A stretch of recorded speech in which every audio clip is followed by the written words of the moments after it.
O Brasil está prestes a regulamentar nossa plantinha que já movimenta bilhões de dólares no mundo inteiro.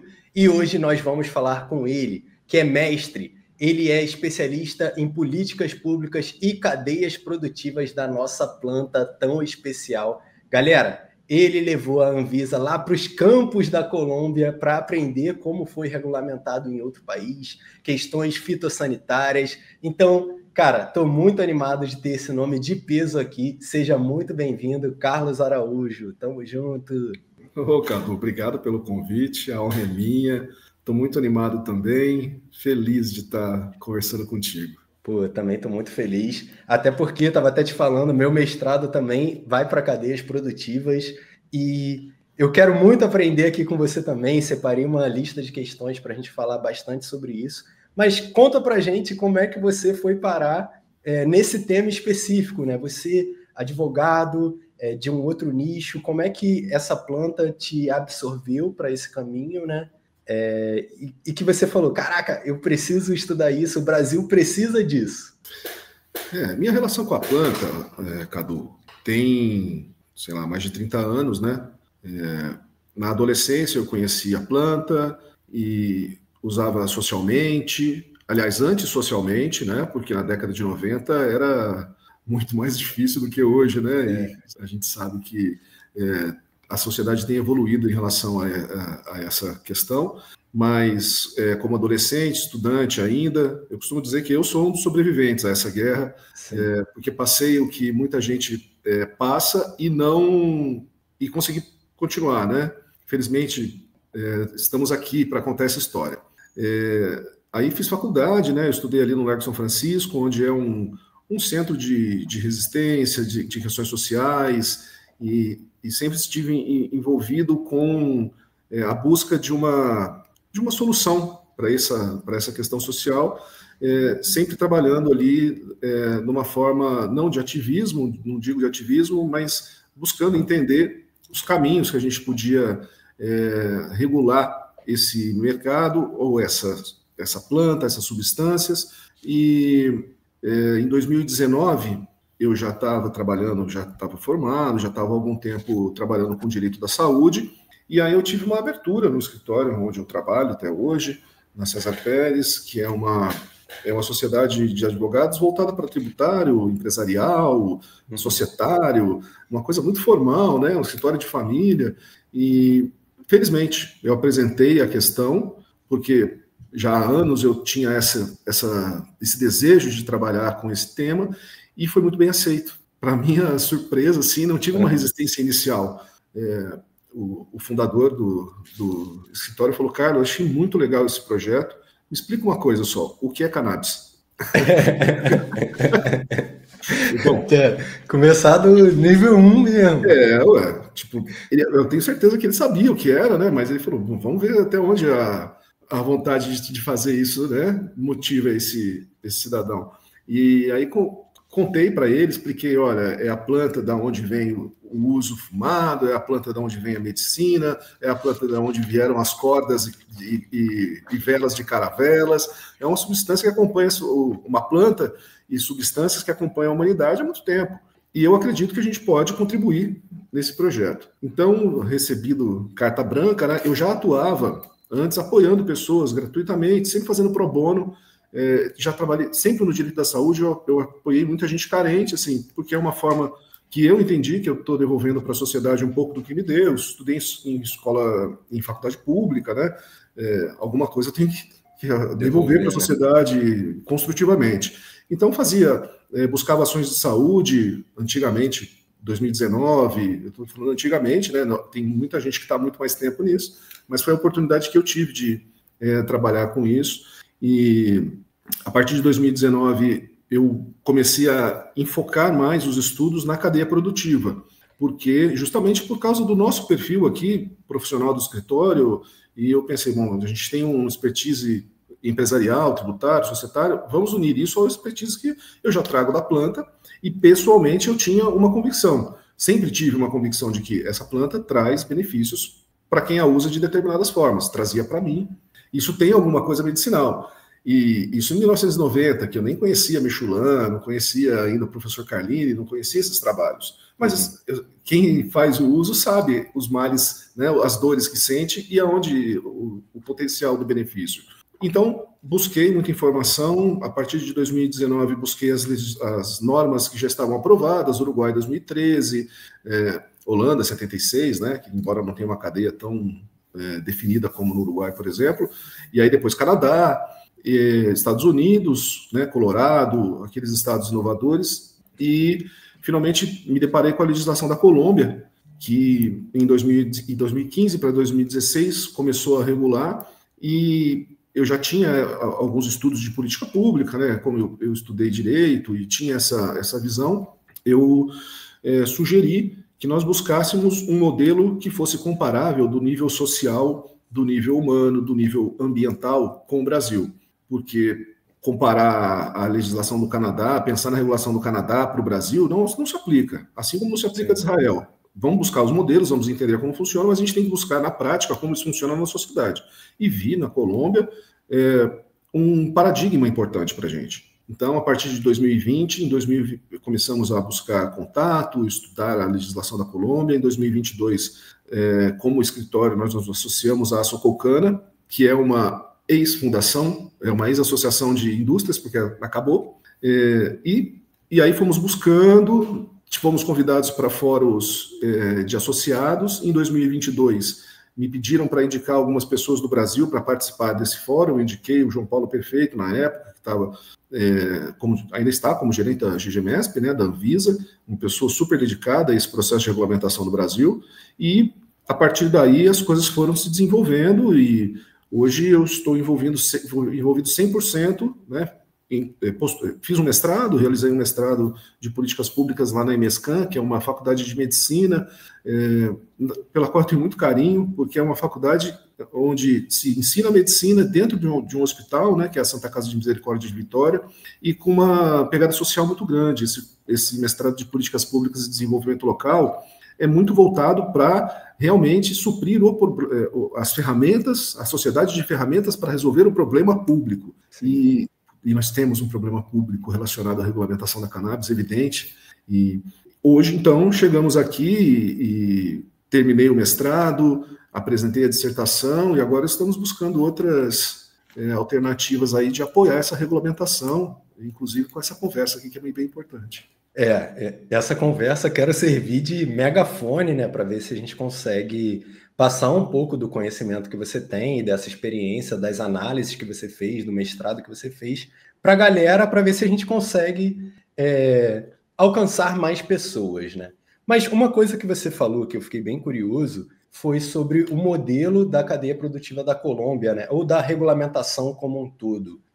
O que fez você falar, pô, esse modelo ele combina muito bem com o que a gente pode fazer aqui, ele pode ser mais aplicado aqui, porque você falou, Canadá é difícil de aplicar aqui no Brasil. Então, o que da Colômbia que você vê, assim, em termos práticos, que a gente poderia replicar? Cadu, mais do que replicar, a Colômbia nos ensina como não regular, tá? Sim. Veja, não é que eu pensei que o modelo da Colômbia se aplica melhor ao Brasil, mas os resultados, a análise de política pública da Colômbia se aplica bem ao Brasil, porque os resultados impactam pessoas, comunidades e cadeias produtivas e ambientais muito próximas das nossas. O Canadá não passou por 30 anos de guerra às drogas, né? A guerra às drogas na América do Sul começou numa operação na Colômbia, na Guarira, lá no norte, em Santa Marta. Foi ali que começou, na América do Sul, no México já tinha, mas na América do Sul desembarcou ali. E nós vivemos a mesma realidade. Então, por isso, eu entendi que esse exemplo de regulação da Colômbia pode nos trazer lições. E as lições assim básicas, principais que nós entendemos, partem do seguinte princípio. A Colômbia, assim como o Brasil, cultiva cannabis há mais de um século. No Brasil, lá no polígono da maconha e outras regiões também. Na Colômbia, na Serra Nevada, em Santa Marta, ou no Vale do Cauca, perto de Cali, ali com as comunidades indígenas. E essa adaptação histórica e ambiental para essas circunstâncias não podem ser desprezadas. Na Colômbia, isso foi desprezado. Então, todo esse conhecimento agregado durante muito tempo, que transformou a Santa Marta Golden, por exemplo, numa strain desejadíssima, o hype final dos anos 60, 70 nos Estados Unidos com a marihuana era a Santa Marta Golden.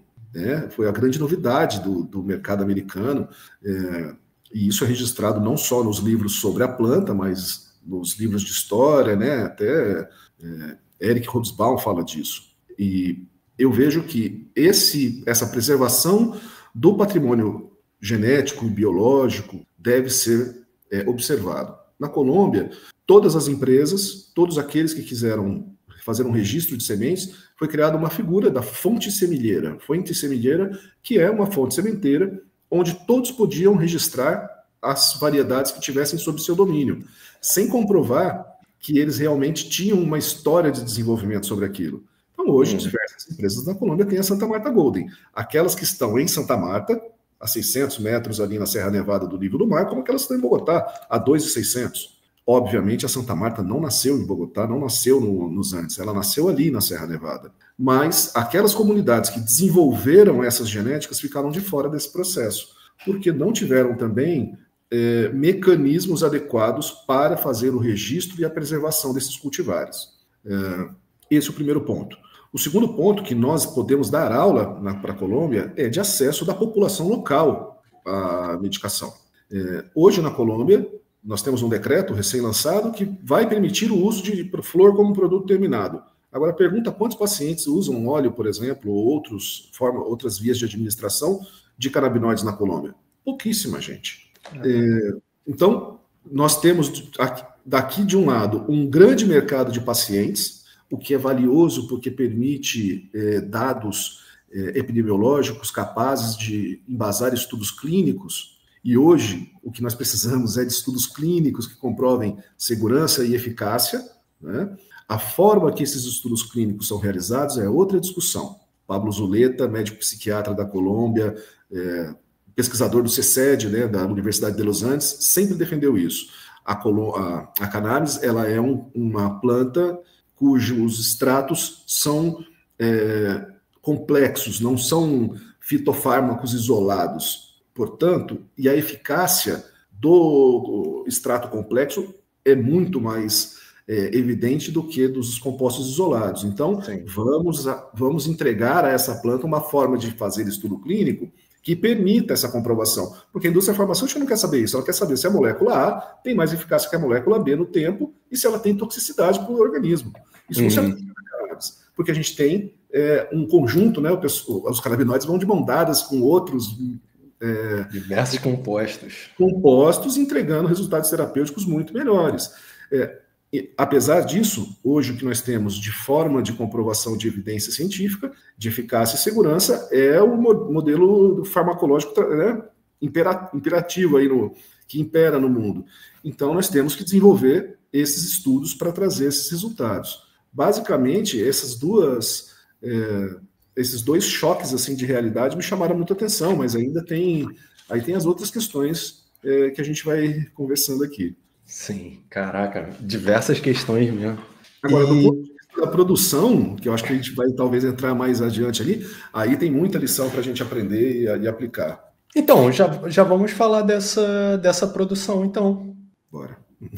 Porque é exatamente onde eu quero entrar, ver qual seriam boas maneiras, né, da gente regulamentar uma cadeia produtiva que seja justa, né, que inclua todas essas populações que foram excluídas, marginalizadas, mas que também ela abra margem para novos empreendedores entrarem e conseguirem também gerar essa renda aqui em território nacional e que essa renda fique aqui para a gente, né? Eu acho importante, eu considero super importante medidas de reparação histórica, porque um mercado que sempre existiu e criminalizou os agentes que atuavam nele, né, os comerciantes, os distribuidores, que são ilegais hoje por conta da lei. Quando se converte no mercado legal, não pode simplesmente ignorar essa população totalmente massacrada e transformar isso num mercado de alto valor agregado que a classe média alta e classe alta vão explorar. Esse é um fator diferencial entre Brasil e Colômbia. Se nós aplicarmos o mesmo modelo de regulamentação da Colômbia, o mercado brasileiro vai ser dominado pela elite. Hoje, os proprietários, diretores de empresas da Colômbia, e não só hoje, desde 2016, das grandes empresas que estão operando, são todos figuras da elite, relacionados com o governo há muito tempo, envolvidos com políticas de drogas, enquanto ainda era totalmente repressivo. Então, o primeiro ponto é que nós precisamos pensar em como agregar as populações marginalizadas a essa cadeia, onde, inclusive, os pontos de distribuição estão majoritariamente, os pontos de varejo estão localizados, né? Mas eu também acredito que, para você incluir essa população, você tem que dar oportunidade de mercado. O mercado tem que crescer, mas tem que crescer sem travas. Primeiro ponto, capacitação. Nós hoje no Brasil temos que pensar em capacitação. Hoje se fala em capacitação de médico, porque as empresas procuram médicos que possam prescrever, atender os pacientes. Mais do que isso, nós precisamos de capacitação hoje para cultivo, para seleção genética, para acompanhamento fabril, né, industrial disso tudo, e precisamos entender como as associações de pacientes, por exemplo, vão ingressar nesse mercado e vão permanecer nesse mercado, sem criar exceções, porque isso é um problema. Se nós criamos exceções para diminuir o grau regulatório, sem dar condições para que essas associações, por exemplo, evoluam, mantenham o perfil social, mas consigam entregar qualidade e segurança para o paciente, você simplesmente está fazendo um assistencialismo sem progresso. O Brasil tem que progredir nesse mercado como um grande expoente mundial. As associações são importantíssimas nesse modelo. Sim. Porque, primeiro, elas têm o cuidado do paciente. O cuidado com o paciente, o acolhimento, é o primeiro objetivo desse mercado. O objetivo do mercado regulado de cannabis não é aumentar os consumidores de cannabis. É evitar que os consumidores que já existem, tanto no mercado medicinal quanto no mercado adulto ou social, não sejam agredidos pela falta de regulamentação. Hoje, a falta de regulamentação agride o paciente, agride o cultivador, agride o familiar, né, e agride aquele que faz o uso social de uma planta que hoje nós já sabemos que tem um mercado bilionário no mundo, seja para o medicinal, seja para o uso social. O primeiro passo, acredito que seja esse. Como nós conseguimos trazer educação e capacitação para essas populações? Primeiro, incluindo esse tema numa agenda regulatória. O Brasil não tinha até pouquíssimo tempo uma agenda regulatória, uma agenda de política pública de fato para a cannabis. Existe o projeto do PL 399, que ficou parado até muito tempo, agora existem conversas de que está se voltando, mas, de fato, o STJ, através do incidente de assunção de competência 16, determinou que se toque adiante essa agenda. Primeiro ponto, inclusão através de educação e criação de capacitação para essas pessoas e comunidades. Depois, nós temos que entender o perfil do nosso país. Nós não podemos limitar perfil químico de plantas, por exemplo, pelo THC. Não faz sentido eu limitar o THC na planta se eu posso limitar o THC no produto terminado. Essa é mais uma questão da regulamentação que precisa ser observada.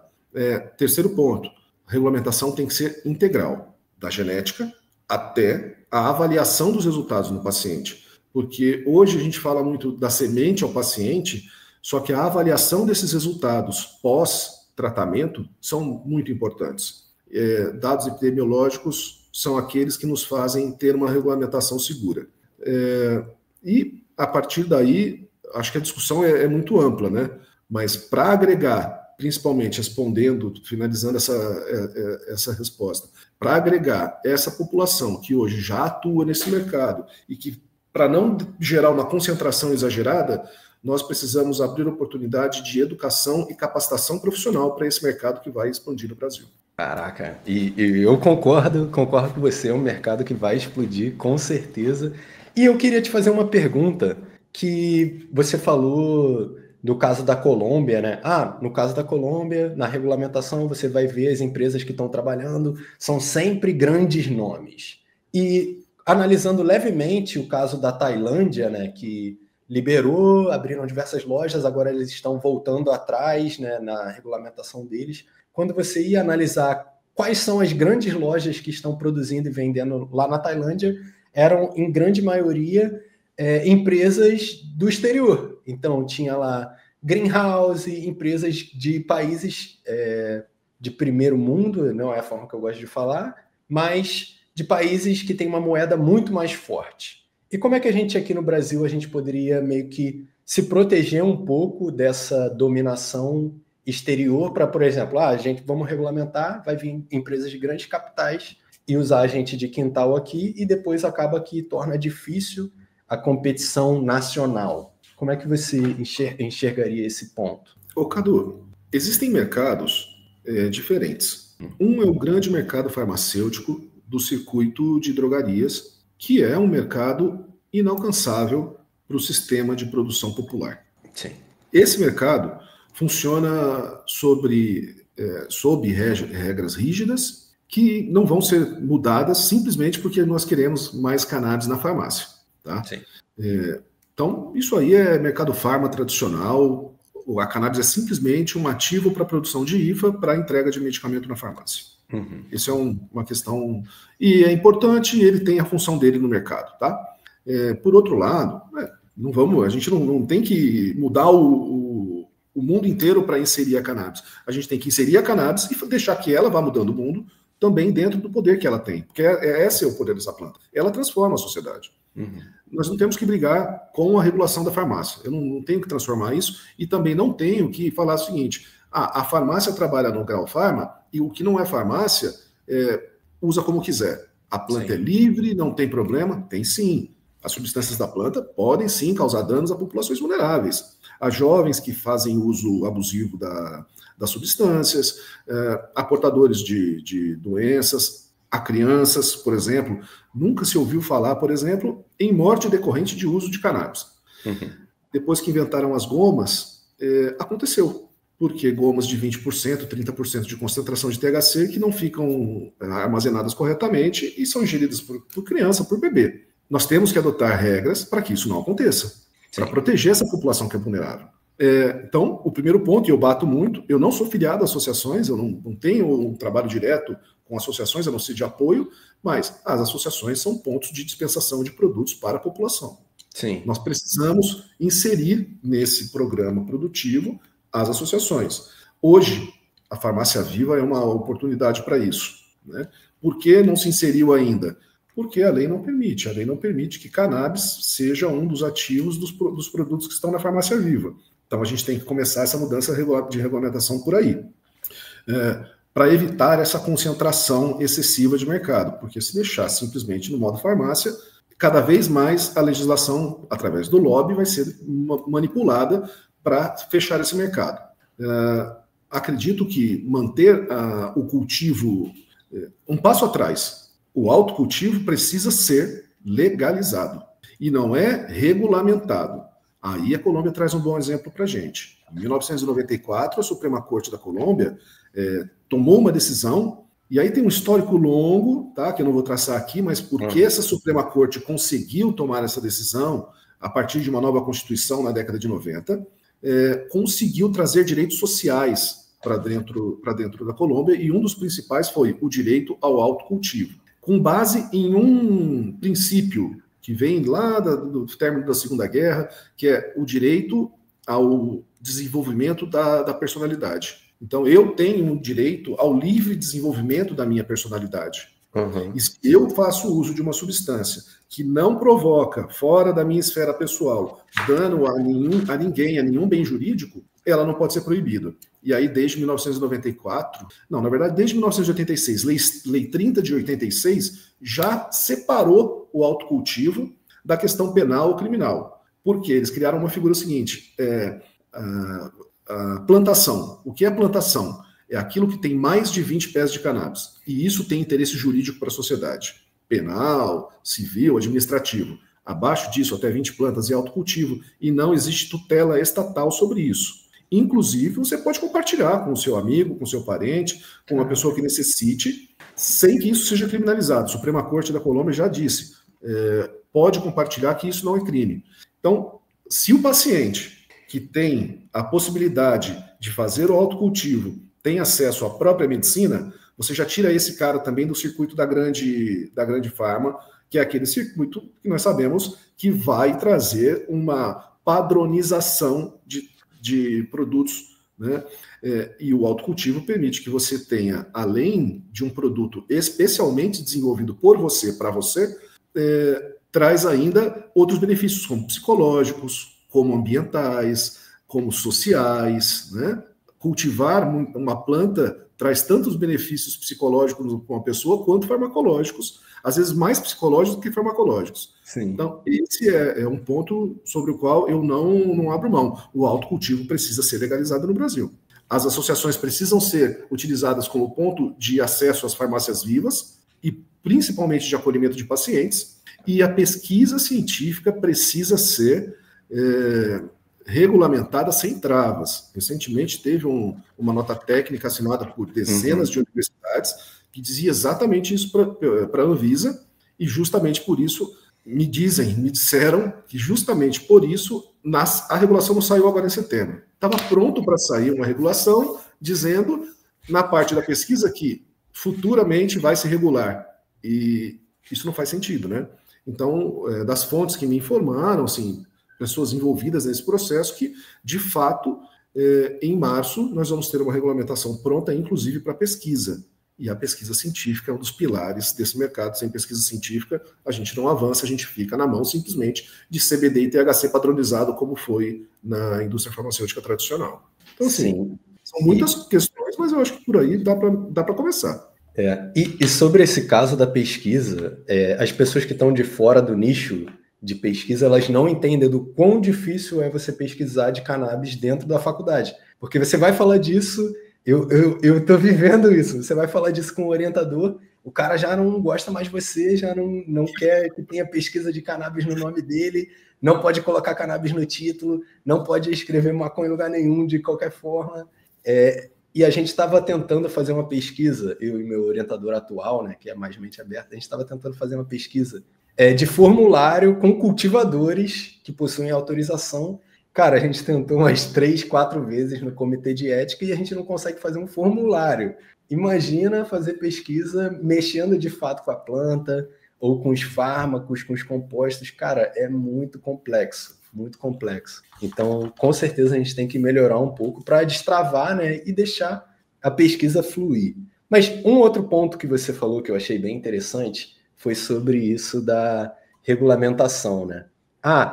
Eu sinto que aqui no Brasil a gente fica... primeiro a gente... De pequenos passinhos, né? E a gente sempre deixa o autocultivo para o final. Então, a gente... primeiro...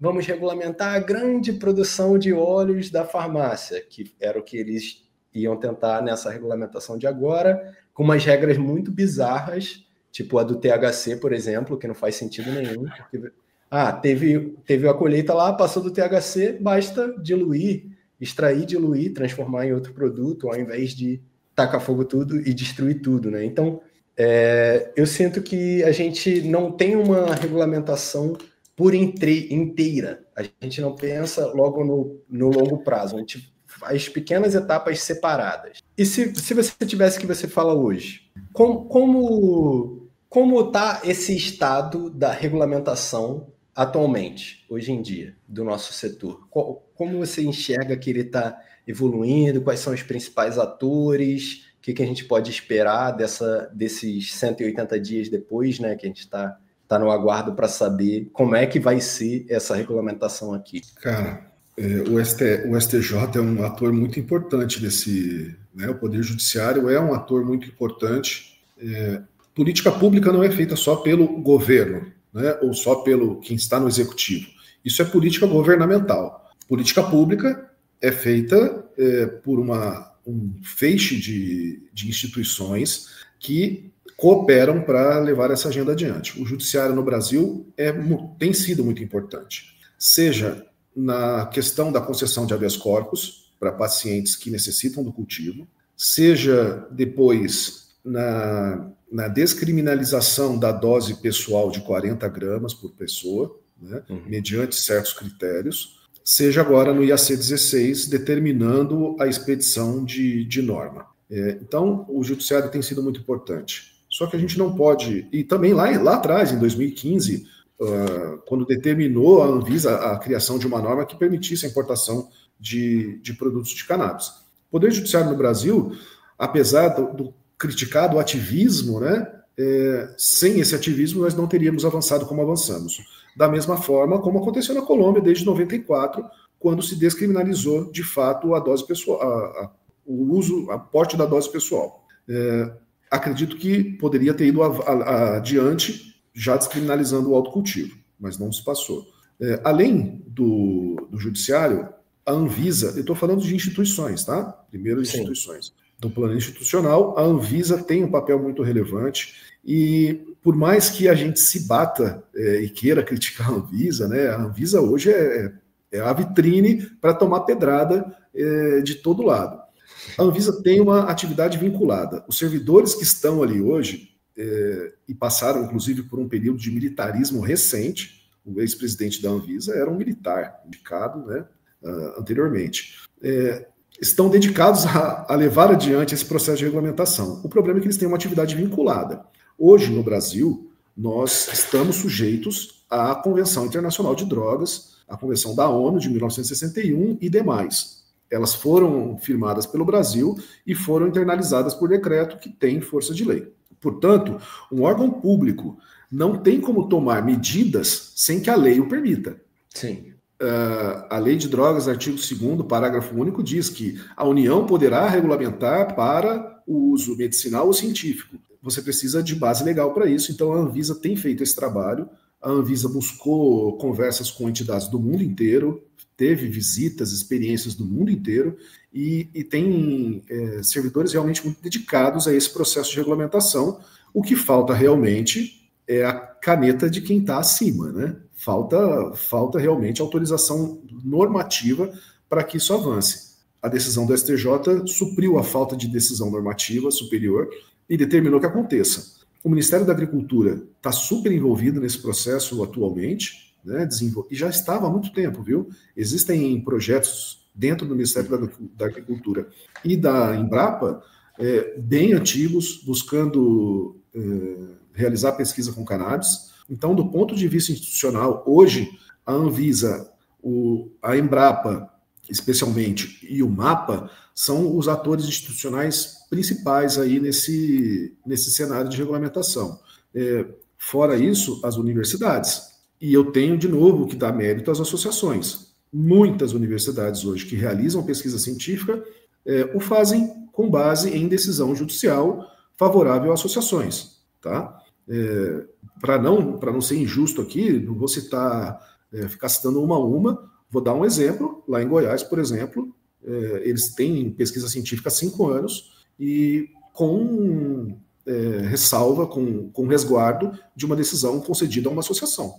É o ideal? Não é, porque não te dá 100% de garantia jurídica, isso deveria estar na lei. Mas as universidades e associações também têm um papel fundamental nesse processo de regulamentação atual. Acredito que, junto com as instituições, as universidades, especialmente as federais, e as associações têm um papel fundamental aí.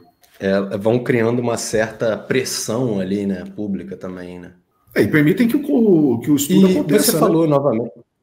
Desculpa, Também, porque sem elas não teria como. E você falou sobre a Anvisa, e eu queria saber mais especificamente sobre como foi essa viagem, né, que você fez em conjunto para levar alguns membros da Anvisa para a Colômbia, ver alguns cultivos. Como é que isso aconteceu?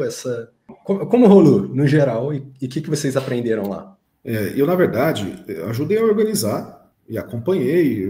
A gente ajudou a dar os meios, né, a organizar os meios aí. Eu já tinha um trabalho na Colômbia em 2022 consolidado, junto com as indústrias, não só com as indústrias, com as universidades também, porque eu sempre fui voltado para pesquisa. E aí, em 2022, nos convidaram, nos pediram para convidar alguém do Brasil para participar de um congresso da indústria colombiana. E, ao contrário de que possa parecer, não é um congresso que envolvia só a indústria. Estavam lá comunidades indígenas, estavam os campesinos representados, mas, obviamente, o poder econômico desse ambiente domina. E aí me pediram uma indicação de 2 pessoas. E eu pensei no Siddhartha e no João Paulo. Convidei a ambos. O Siddhartha não tinha agenda para participar. E o João Paulo Perfeito, gerente da GGMESP da Anvisa, topou. E nós fomos em novembro de 2022 participar desse fórum Açococana, muito interessante, com muita pesquisa. Lá, inclusive, eu conheci o Júlio Calçada, que foi um dos protagonistas da legalização no Uruguai, junto com o Mujica, e foi um evento muito interessante. E aí, o pai da ideia foi o João Paulo. Eu sempre digo para todo mundo que o pai dessa ideia aí de visitar os cultivos e conhecer, fazer uma missão institucional na Colômbia foi o João Paulo Perfeito. E ele falou, Carlos, já pensou se a gente consegue fazer aqui uma missão técnica? E desenhou, a gente sentado ali no evento, conversando, tomando café e fazendo diversos contatos, ele desenhou assim, e eu falei, cara, genial, conta comigo.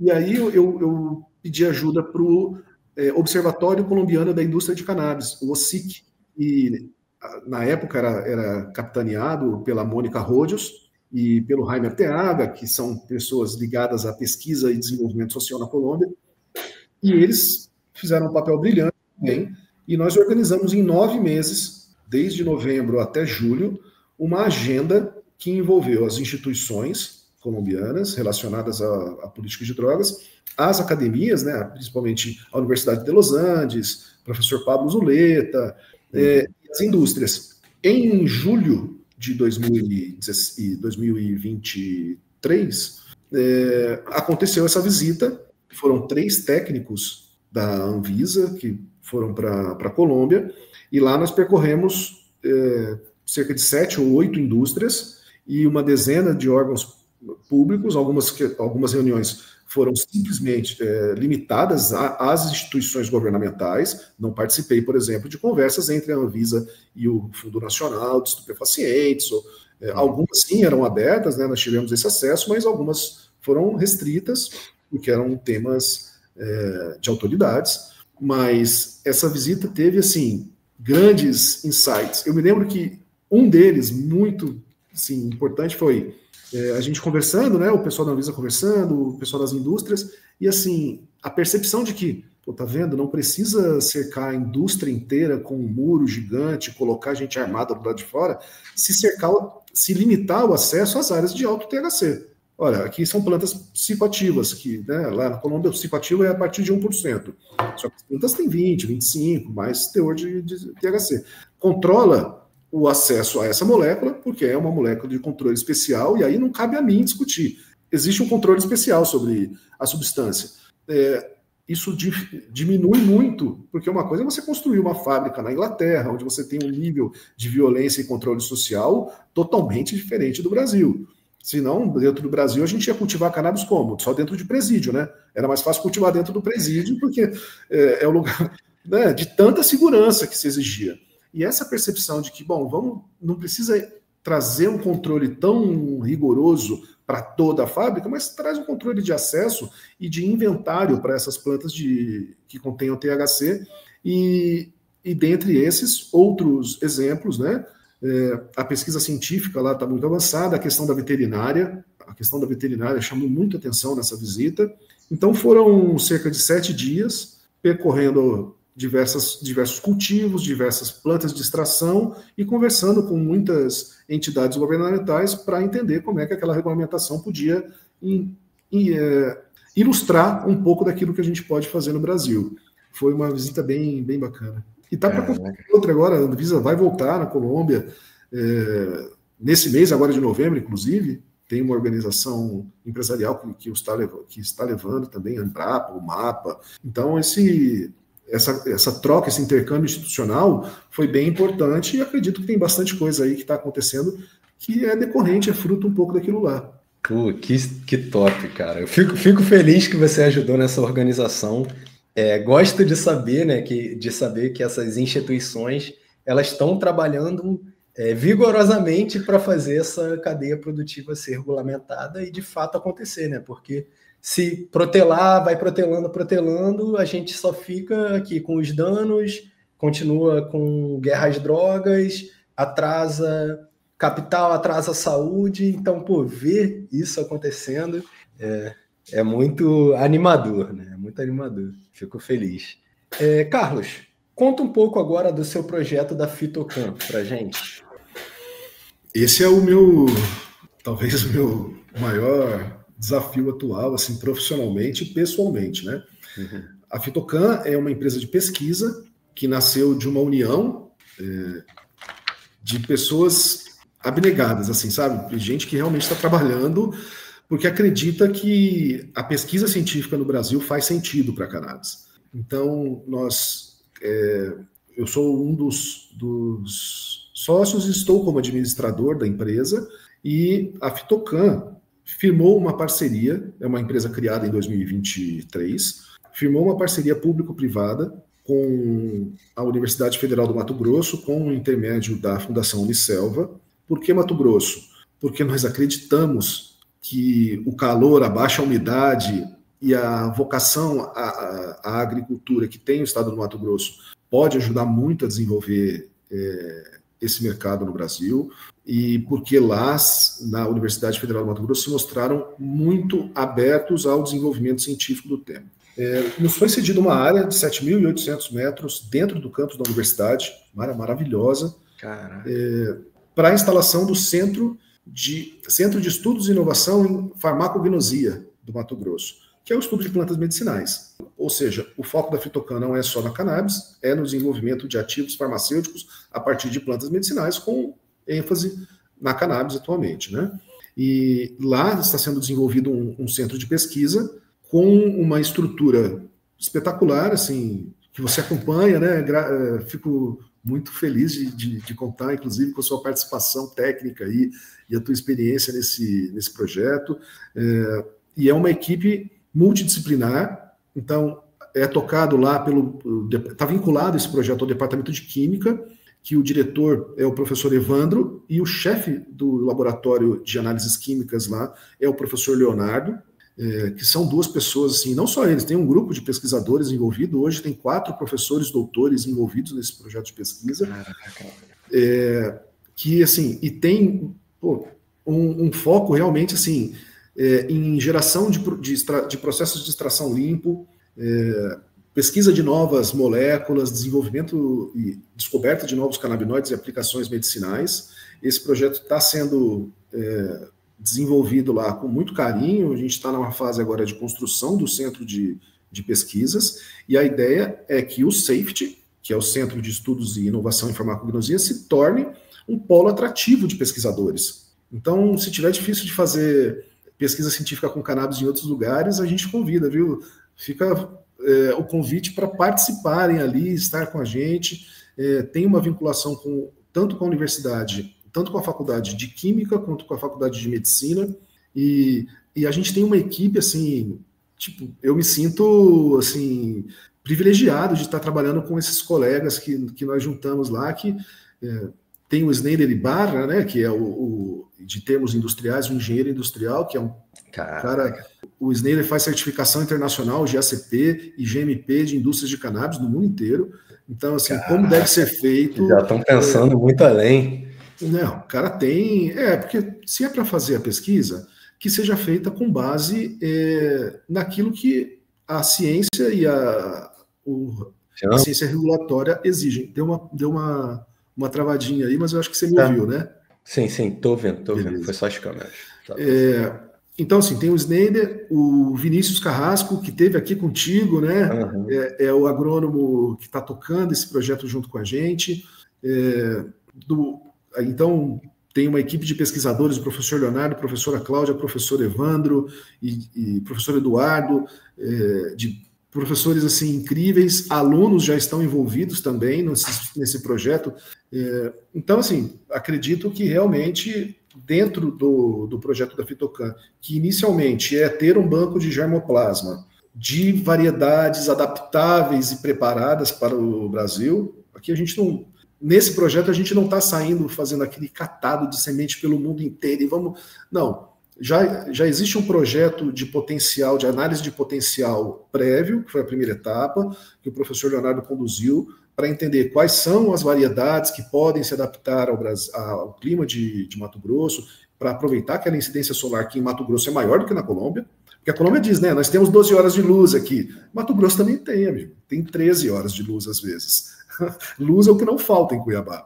E calor, né? Então, esse banco de germoplasma, a partir dele nós vamos fazer as análises, temos parceria, proposta de parceria com a Embrapa, né? A gente conversa com todos esses órgãos para entender como é que podemos desenvolver isso, e ali já tem uma estrutura de cultivo preparada para grau farmacêutico e equipamentos de análise também, como cromatógrafos, como... enfim, não vou ficar falando o nome de equipamento aqui, porque não é minha praia, eu vou errar. Mas coisas assim, altamente evoluídas ali, de primeira linha, para que a gente realmente trate a plantinha com o respeito que ela merece e a profundidade que a pesquisa exige no Brasil. Então, a Fitocan hoje é a menina dos meus olhos, assim, estou muito feliz com esse projeto. Caraca, cara. Eu também estou feliz por vocês, né? Quando você estava falando, eu já fiquei assim, caraca, quero ser aluno aí também, quero ser aluno aí também. O professor está abrindo até vaga de doutorado lá já, hein? E, vem, tô acabando meu mestrado, hein, esse ano, aí, deu certo. E, Carlos, um adendo que você falou, que eu queria também fazer aqui, era voltado a você falou, genética é muito importante, os canabinoides é muito importante também, e analisando as outras indústrias, eu sinto que o Brasil ele ia cometer um pequeno erro agora nessa regulamentação que eles iam fazer, liberando apenas CBD, né? Igual você já falou, não pode passar de certos níveis de THC. E quando a gente vai analisar outros países, por exemplo, que liberaram só o CBD, a gente vê que eles têm muita dificuldade de vender, porque já é muito super produzido, e a gente vê que em outros países eles estão indo para outros canabinoides, né? Canabinoides secundários. E eu vejo que isso poderia ser uma grande oportunidade do Brasil, né, da gente focar também em outros canabinoides para gerar outros compostos, outros remédios, fazer pesquisas, fazer estudos, trabalhar com genética e não restringir. Não, vai ser só CBD. Isso deixa a gente de fora de toda a riqueza que é a cannabis, né, que são mais de 120 canabinoides e tem outros que a gente nem sabe, muito mais composto que a gente nem sabe, e é uma planta que tem uma profundidade ali genética absurda, né? Que a gente vê coisas muito diferentes ali. Então tem coisa ali que a gente ainda não sabe. Se for para regular só para o CBD, é melhor nem regular. O CBD já existe, está na farmácia, você importa da Colômbia, da Polônia, da Ucrânia, da República Tcheca, a preço baratíssimo. Banana. Não é que nem o Petro falou na Colômbia, né? Que vamos plantar cannabis como se fosse batata e milho. Não é isso. Mas no mundo você tem volume de produção de CBD. Você nunca vai produzir CBD no Brasil no custo que é produzido pelo mundo. Tá? O que vem do leste europeu vem numa alta qualidade, purificação e barato. Então, sabe, regular CBD não faz o menor sentido, né? É uma molécula importantíssima, com efeitos terapêuticos muito significantes para diversas condições. Agora, regular só o CBD é simplesmente dizer para farmacêutica, compra lá fora o extrato, purifica, invasa aqui e acabou. Aí acabou o mercado. Não é mercado de cannabis, aí seria mercado de CBD. Aí é outra coisa. Concordo com você. Melhor nem regular. E eu também queria falar de um ponto que eu fiquei sabendo recentemente, né? Que a gente também fez uma entrevista com o Bruno CG, que ele é engenheiro agrônomo, ele trabalha numa empresa que vende flores e extratos lá nos Estados Unidos, no Arizona, totalmente legal. E ele estava me contando, cara, a gente está num nível aqui de superprodução agora de THC, porque o preço só está caindo porque os estados estão produzindo cada vez mais. Califórnia, por exemplo, ele estava me falando que o que a Califórnia produz já supre os Estados Unidos inteiro, então a superprodução ela pode vir a ser um problema, né?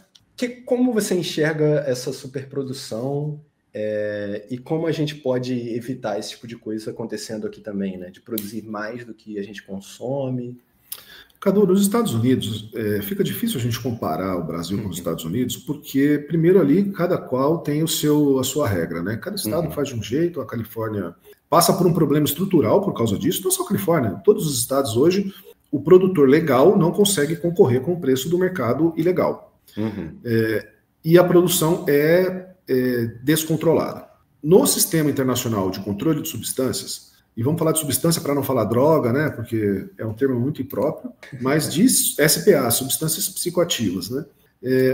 Esse controle internacional é baseado num sistema de cotas. É mais ou menos assim: os países mais desenvolvidos criaram um sistema para que os países em desenvolvimento não possam produzir demais dessas substâncias. Então, exemplo da Colômbia, exemplo de outros países. Para você produzir THC, você precisa de cotas de produção. E essa cota de produção aumenta todo ano, gradativamente, de acordo com a sua necessidade.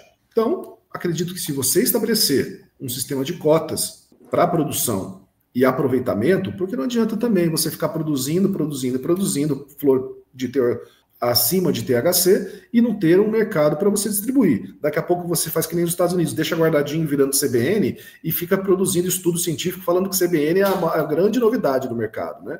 Existe muito isso no mercado de cannabis.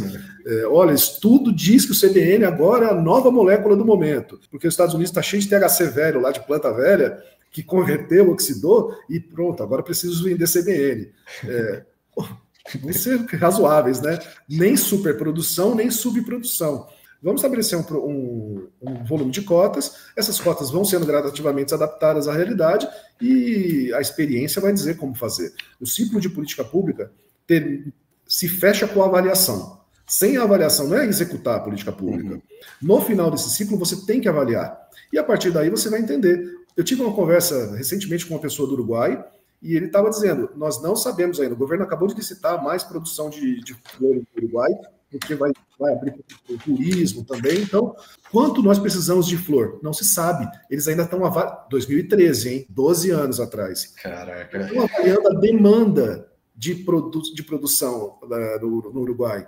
Então é isso, é passar por um ciclo de agenda, implementação e depois avaliação para que nós saibamos aonde chegar. Então eu acho que não dá para fugir muito do sistema internacional de controle de substâncias. O Brasil, todos os países tentam, de alguma forma, manter uma paridade ali com o que exige a Convenção Internacional. Então, eu acredito que com cotas a gente não vai ter uma superprodução de nenhuma das substâncias. Pô, legal. E essas cotas, elas até poderiam ser utilizadas para fazer uma distribuição, uma quantidade de cotas para associações, uma quantidade de cotas para pequenos produtores, uma quantidade de cotas para populações marginalizadas. Isso faria sentido? Hoje, o que nós estamos presenciando no Brasil é uma regulamentação da cadeia produtiva medicinal farmacêutica. Existem duas cadeias relacionadas à planta, uma que toca na planta e uma que não toca na planta. Não é simples você agregar populações marginalizadas e pequenos produtores na cadeia produtiva farmacêutica. Outro exemplo da Colômbia.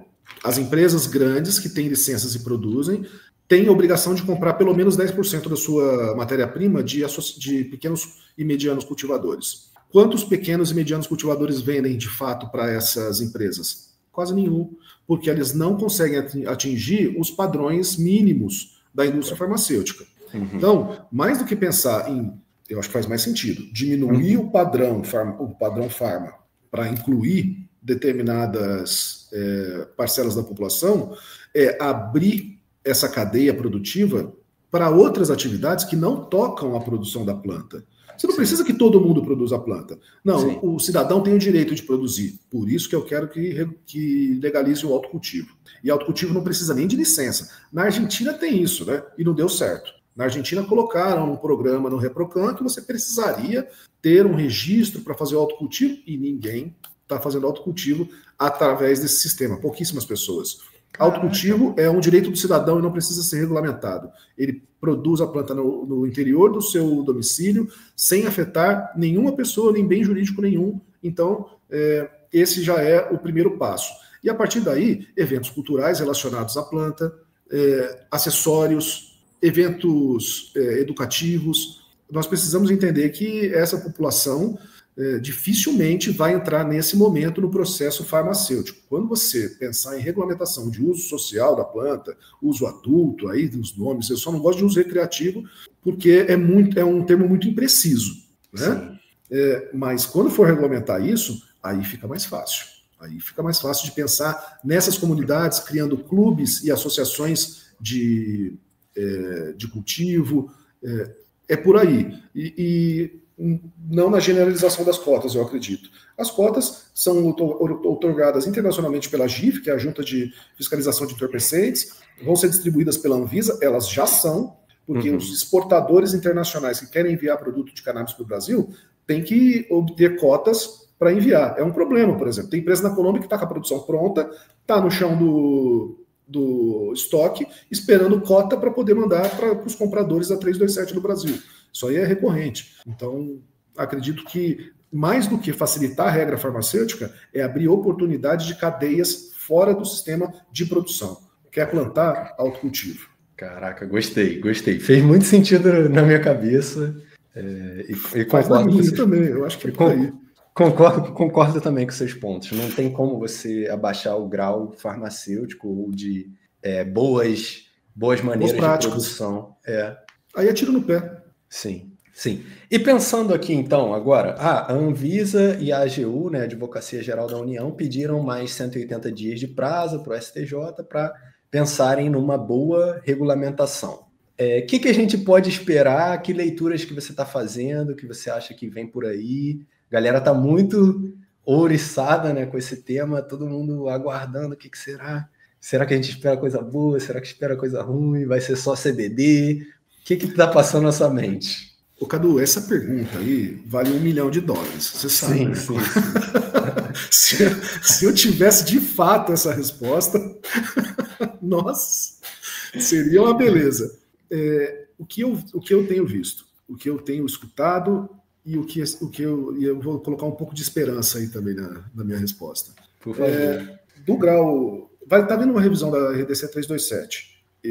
Torço para que aumentem as vias de administração para, por exemplo, uso tópico, pomadas. A gente vê tantos benefícios aí em usos tópicos, sublingual, uso dermatológico, né, a gente fala. Não vejo a prorrogação dos prazos, né, da questão das licenças já outorgadas, aí, das autorizações sanitárias outorgadas. Na regulação do cultivo, desconfio que para fins de produção mesmo farmacêutica, não vai ter muita diferença não, vai ficar no 0,3% de THC, com prevalência do CBD, mas não acredito que vão limitar apenas a essas duas moléculas. Para fins de pesquisa, eu espero a grande mudança. Tá? Eu acredito que... e isso é importante para que o Brasil alcance uma maturação tecnológica e científica no cultivo. Não estou desprezando a experiência das associações, mas uma coisa é você cultivar através de uma decisão judicial das melhores formas que você puder, e a outra coisa é você aplicar padrões aí de escala para isso. Então, a pesquisa científica provavelmente vai vir sem limitação de THC, talvez diferencie as categorias, né? Cria uma categoria que é impróprio o termo psicoativo, né? Tem a questão do psicotomimético, mas não vamos entrar aí. Deve ter uma liberação para teores mais altos de THC e geral de canabinoides, para que a gente possa preparar a nossa cadeia produtiva de fato para produzir em escala. E minha grande esperança na liberação do cânhamo industrial também. Porque a gente fala muito do medicinal, mas as aplicações além do medicinal da cannabis são de um potencial econômico e social gigantesco. Eu não preciso fazer uma reparação ou uma inclusão social apenas através do medicinal, do uso do psicoativo. Né? Eu posso transformar essas cadeias produtivas do cânhamo, que não tem nenhum potencial de substâncias, potencial lesivo, nada disso de substâncias, para motivar esses micromercados. O cânhamo permite a formação de micromercados. E isso é algo que eu espero, assim, aí está a esperança, tá? Eu espero de verdade que em breve a gente consiga produzir cânhamo aqui com fins industriais, porque isso, do ponto de vista ambiental, faz sentido, do ponto de vista econômico, do ponto de vista social e cultural também. Então, sabe, aí cabe aquela música, né? Sem a planta não dá mais, porque estamos perdendo tempo demais com essa limitação medicinal da cannabis. Cannabis é muito mais do que medicina, é cultura, é economia, é saúde e é reparação econômica e histórica também para essas populações. Caraca, exato. Existem diversas cadeias, né? A gente fica muito focado na de fitofármacos, mas também tem a cadeia do cânhamo, igual você falou, também tem a cadeia de silagem, que é para alimento de animais, aproveitando ali bioprodutos, e também tem a alimentícia, né, com os óleos das sementes, que também poderia ser uma outra forma aí também de inserir outros grupos em outras atividades. Cara, é um leque absurdo, né, Carlos? De indústrias, de negócios, produtos. Se a gente vai regulamentar a farmacêutica que tem substâncias de controle superior, de grau de controle superior, por que não regular aquela que não tem substância de grau de controle quase nenhum? O cânhamo não tem risco de a saúde pública. Não, por que não? Né? Se você pode o mais, você pode o menos. Isso é lógico. Então, é a grande esperança que isso aconteça realmente. Aí a gente vai ver o Brasil realmente despontar como um grande player nesse mercado. Caraca, espero que você esteja certo. Também estou igual você, bem esperançoso, esperando as decisões, né? Vendo o que dá para fazer. E é isso, vamos evoluindo a discussão, né? Carlos, para a gente finalizar, queria falar mais um pouco sobre a Colômbia, né? Que é um caso que você estuda bastante. A gente já falou de coisas que a gente pode aprender com eles que eles fizeram errado, coisas que eles fizeram certo, e recentemente eles liberaram agora também a autorização de venda de flores. Você acha que isso pode ter um impacto aqui? Agora também pode vender flor lá, diversos outros países também, a Alemanha também liberou não só o medicinal, mas também o uso adulto. Como você enxerga? Essa experiência... É o que eu digo, a Colômbia nos ensina o que não fazer. É muito importante você conhecer esse processo e entender porque 1000 licenças foram outorgadas e hoje você vê 7 empresas realmente operando no país. A legalização, essa norma de flores na Colômbia veio a toque de caixa por um momento político. O presidente de lá está fazendo campanha contra os... ou não sei nem se contra, mas ele está tentando se conectar de novo com os Estados Unidos, soltou uma notícia de que o presidente Trump libere a cannabis, né, legalize a cannabis, e fez esse movimento. Historicamente, politicamente, dentro da Colômbia, ele não é um defensor da cadeia da cannabis. No discurso, muito, mas a sociedade foi 3 vezes nos últimos anos para a rua para pedir a legalização no Senado do uso adulto, e ele não participou de nenhum desses movimentos. Então é muito fácil falar, mas na hora que você tem que trincar mesmo e chegar junto, não aconteceu. Então essa norma saiu capenga. Não tem nenhum indício do que será feito de fato. A não ser que nos primeiros 2 anos, só pequenos e médios produtores vão poder produzir. Só que nós estamos falando de grau medicinal, produto terminado para fins medicinais. Produto terminado para fim medicinal precisa de um padrão medicinal. E hoje, o pequeno cultivador da Colômbia não tem certificação para grau medicinal. E aí é um assunto que eu indico o engenheiro Snyder, por exemplo, que é o cara que certifica sobre isso. GACP, boas práticas de cultivo e colheita, né? Pouquíssimas empresas colombianas têm, inclusive aquelas que já são um pouco maiores, as medianas, não possuem esse grau. As BPA, as boas práticas de agricultura, que são atribuídas pelo ICA, que é um grau que o ICA, né, o Instituto Colombiano de Agricultura, atribui, não outorga grau medicinal. Então, quem é que de fato vai conseguir vender essa flor de grau medicinal na Colômbia? As mesmas empresas grandes que já o fazem hoje e exportam para a Europa. E exportam para a Europa também fazendo uma conversão de Euro-GMP através de laboratórios de Malta, de Portugal e outros lugares. Eles dão uma irradiada na flor, colocam num empaque, numa embalagem nova, e aí vira flor GMP. Chega lá, vendendo tipo a grama a $1, daqui sai, eles pagam $1, lá eles vendem a 6. É mais ou menos assim. Então, nada de novo, né? Mesmo cenário de sempre. O que eu acho importante aí é lembrar também que na Colômbia o autocultivo já é permitido.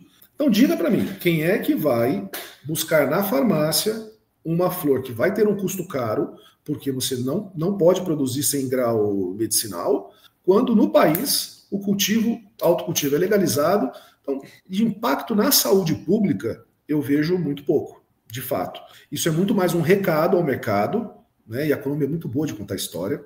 Eles, né? Te envolvem ali, né? O realismo mágico, aquela coisa incrível, eles são muito bons nisso mesmo. E de prático, vejo muito pouco. A Anvisa não fez isso. A Anvisa segurou a norma e falou, não, enquanto não tiver totalmente especificado ali requisitos, vamos segurar um pouco. A gente fica doido aqui, porque a gente quer produzir, a gente quer... Eu tive uma EP pela Fitocan recentemente negada, sobre o fundamento de que não existe regulamentação para cultivo no Brasil. Isso está sendo discutido lá, é um assunto também que não vou entrar muito aqui, mas é difícil ainda a gente levar isso adiante aqui nessa perspectiva. Portanto, qual é o impacto que o decreto colombiano vai ter no Brasil? Nenhum. A flor, como produto terminado, não é admitido na farmacopeia brasileira. Recentemente, a flor de cannabis passou a integrar, tem uma monografia de flor seca lá, mas é como matéria-prima para extração, para aquilo que já está acontecendo e vai acontecer brevemente aí, que é produção farmacêutica. Então, o primeiro passo aqui seria incluir, adotar, por exemplo, a farmacopeia europeia ou alemã, onde nós temos a cannabis floss, né, a flor de cannabis, numa monografia com produto terminado, e aí vai ter os graus de contaminantes, microbiologia, tudo aquilo, metais pesados, que essa flor pode conter, né, para que você possa produzir segundo esses padrões. Então, infelizmente, assim, é uma experiência que eu não acredito que vai trazer muito resultado para no nível de saúde pública mesmo para os pacientes, e esperar ver o que vai acontecer nesses próximos 5 meses, que eles prometeram a regulamentação efetiva disso, né? É uma norma ainda a ver o que vai implicar na saúde pública. No Brasil, ainda não é o momento, porque justamente a flor não é produto terminado. Sim, ainda vamos ter que esperar mais alguns capítulos dessa história, né? Esperemos que em breve essa farmacopeia brasileira agregue também a cannabis como flor para produto terminado, para uso vaporizado. É um caminho ainda que a gente tem que percorrer aqui. A gente trabalha para isso, todo mundo, né? É isso, trabalhando, educando, aprendendo, é esse fluxo. Isso Carlos, aí. Então, deixa pra gente uma mensagem final, o que tem na sua mente, chama a galera para conhecer seus projetos, os projetos da Fitocan, por exemplo, suas redes, como é que a galera consegue conversar contigo. Muitas pessoas vão querer trocar uma ideia com você depois daqui, com certeza. Então, deixa esse momento livre aí para você falar. Pô, Cadu, primeiro eu quero agradecer aí o seu convite, a gentileza, né, de bater esse papo comigo. Eu aprendo muito contigo, já falei. Estou sempre assistindo os teus vídeos, gosto de assistir na televisão, inclusive, porque a gente vê o pessoal mesmo ali, as plantas, aquela série que você fez com os growers, incrível. Então, também quero deixar isso registrado aí, aprendo muito contigo. As nossas redes. Então, do ponto de vista advocatício, né, como consultor dessa indústria, pode me contatar por qualquer uma das redes, né? O meu e-mail é carlos.araújo@advperes.com.br, e as redes da Fitocan, especialmente, né? @Fitocan, lá no Instagram. Acima de tudo, eu gostaria, assim, de deixar um recado para o formulador de política pública, né? Esse momento que nós estamos passando é o momento de laboratório. É agora que a gente pode se dar o luxo de errar, mas não que a gente não seja tímido. Porque se você for tímido agora, os avanços que nós vamos ter no futuro vão ser limitados. Nós estamos numa sociedade liberal. O velho discurso de que vamos fazer o bolo crescer para depois distribuir é uma falácia. Nós não vamos ver o bolo crescer sendo distribuído, porque quando você vê uma concentração de capital, quem detém esse capital jamais vai permitir essa distribuição. Na regulamentação, passa algo semelhante. Se nós formos tímidos agora, avançar depois é mais difícil. Se eu regulamento essa cadeia completamente e esqueço do autocultivo, ninguém vai se preocupar com autocultivo depois. Porque o paciente já está sendo atendido, a associação está cultivando devidamente, mas e o paciente individual, o cidadão, direito humano fundamental, livre desenvolvimento da personalidade. Então, é hora de ousar. Nós temos que dar um passo adiante nessa regulamentação agora, pensando que lá na frente os resultados vão guiar os próximos passos. Só que se nós formos tímidos demais, o próprio ciclo de liberalismo aí, de capital, e a gente não vai entrar aqui nessa discussão sociológica, não vai permitir essa flexibilização. É hora de avançar, é hora de ter coragem e ampliar aí o uso. O STJ determinou que se cumpra uma legislação para cultivo farmacêutico, façamos também a do cânhamo industrial. Avancemos como cadeia produtiva totalmente verticalizada, que nós possamos ter aqui o desenvolvimento genético, o cultivo, a exploração de tecnologias limpas e inovadoras e a utilização da cannabis em toda a sua potência, não só medicinal, mas também industrial, têxtil, remediação de solo. No Mato Grosso a gente tem um problema gigantesco ali com agrotóxicos, com exaurimento de solos, que pode ser tratado aí. Então, essa experiência que a gente tem, não só da Colômbia, de ter trabalhado em outros lugares, de ter conhecido aí a indústria, e conheçam o nosso projeto de pesquisa do Safety, dentro da Fitocan, dentro da Universidade Federal do Mato Grosso. Logo vão começar a sair as primeiras imagens, a gente já está fazendo construção, vai ser um negócio muito bacana, e a gente está à disposição. Precisou, é só entrar em contato e espero que a gente possa contribuir aí e seguir junto. E não vejo a hora também de receber sua visita lá para a gente fazer o nosso projeto de iluminação junto e montar isso. E daqui a pouco você está desenvolvendo o teu doutorado lá, que vai ser muito bacana. Pô, é isso aí. Tô animado demais, Carlos. Pô, sua presença aqui foi uma honra total. Você elevou demais o nível da discussão. Falou sobre todos os pontos que realmente eu queria tocar, e é muito bom quando a gente traz um especialista no tema aqui para esclarecer pontos aqui para a gente, porque é um canal de pacientes, cultivadores, então quando vem o cara que está lá em cima, que está levando a Anvisa para a Colômbia, fazendo as coisas acontecerem, cara, isso é muito importante para a gente, né? Que a gente vai educando aqui o nosso nicho, vai educando a nossa bolha e a mensagem vai passando, né? Então, pô, muito obrigado por você ter tirado também um tempinho aí seu. Eu sei que você é muito ocupado, mas eu sou muito grato por isso. A galera aqui também com certeza vai gostar muito desse papo, que foi top. Muito obrigado, Carlos. Obrigado eu, Cadu. Se eu puder servir, para mim é um grande prazer. Eu acho que a planta tem que ensinar isso para a gente. Quanto mais a gente serve, maior é a nossa contribuição aí. Se eu puder servir aí, sempre estou à disposição, independente de contratação empresarial, nada disso. Eu adoro bater um papo sobre a planta, a minha vida é a planta, sem a planta não dá mais. É isso. Precisamos avançar e obrigado aí, de mão dadas aí, a gente vai avançando e espero que a gente possa voltar a se encontrar em breve para falar, olha que bacana tudo que a gente já fez, né? Tudo que esse país já conseguiu avançar e deixar para trás esse passado de proibicionismo e atraso.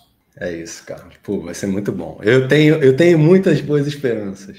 Eu tenho boas esperanças. Eu também. Eu sou um eterno otimista. Ainda que eu me iluda. Eu sou vascaíno, né? Imagina se eu não sou otimista. Aí tem que ser mesmo. Né? Tem que ser demais, cara. Não tem jeito. Valeu, Cadu. Obrigado, viu, cara? Valeu, Carlos. Tamo junto.